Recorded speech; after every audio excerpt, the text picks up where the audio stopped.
You just walked out on him? Pippa's disbelief is easy to detect even over the phone, although her doubt surprises me. She's the first to say I'm a loser magnet, and sadly, this guy fits the bill. If he's a deadbeat, I'm interested. Or I used to be. Now I'm not so sure. I have numerous stories just like the one I'm sharing with her from tonight. Yep.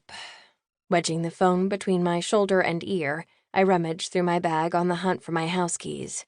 First, he's late, and then when he finally arrives, he isn't even seated before he asks me to spot him a 20 for cigarettes. He did not. He did. And that's when he walked out? My best friend's voice climbs a notch with excitement, and I smile, wishing she were here. My dating disasters thrill her to no end, even if she thinks I've got bad taste in men. What I'd give to see her bright smile right now, even at my expense. Pippa at my side would make the bust of tonight worth it. No, I told him to buy his own cigarettes. I wasn't giving him a dime. And then you walked out? I chuckle at her eagerness.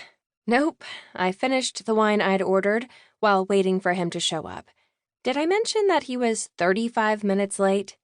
Shit, this guy, did he even try to make it up to you?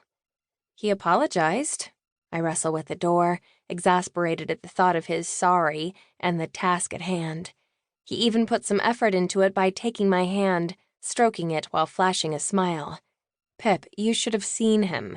I'm sure he thinks it melts panties. And you know what? You walked out? Nuh-uh.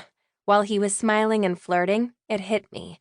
Something told me that if I hooked up with this guy, he wouldn't be worth it.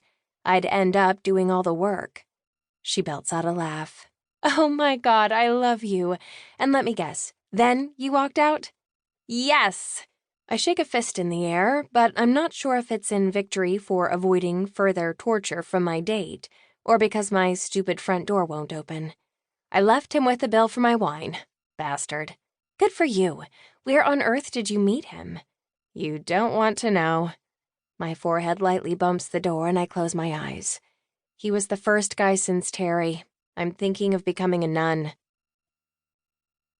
Tilting my head back, I belt out a laugh at what I'm sure the pretty lady figures is and intends to be offensive. Am I crazy? I just might be, I say with a soft chuckle, and her pleasing facial features harden. She isn't amused. Great. So you're asking me to get in bed?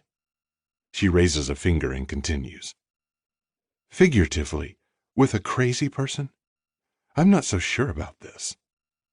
Dipping my chin to my chest to hide how entertaining I find her, my eyes fall on her sexy peep-toe heels. Wholly invested, my gaze rakes her 5'6" frame. Maybe another inch or two at the heels, and her hip-hugging outfit does nothing to hide legs a mile long.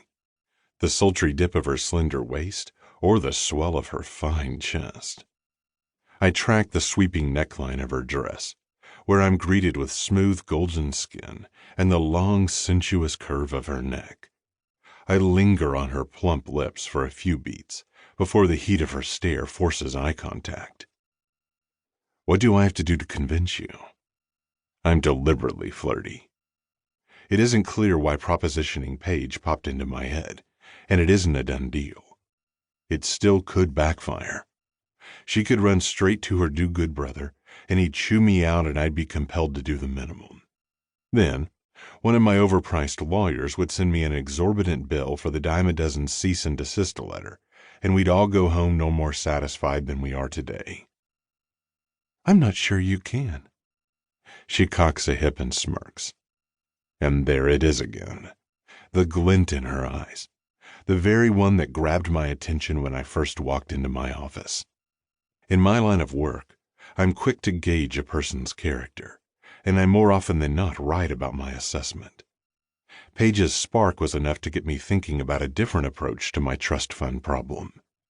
I'd tried and failed with the fake relationship angle by getting into bed, both metaphorically and literally, with someone I knew. Maybe the best approach to this kind of arrangement is to have no existing relationship with the other party.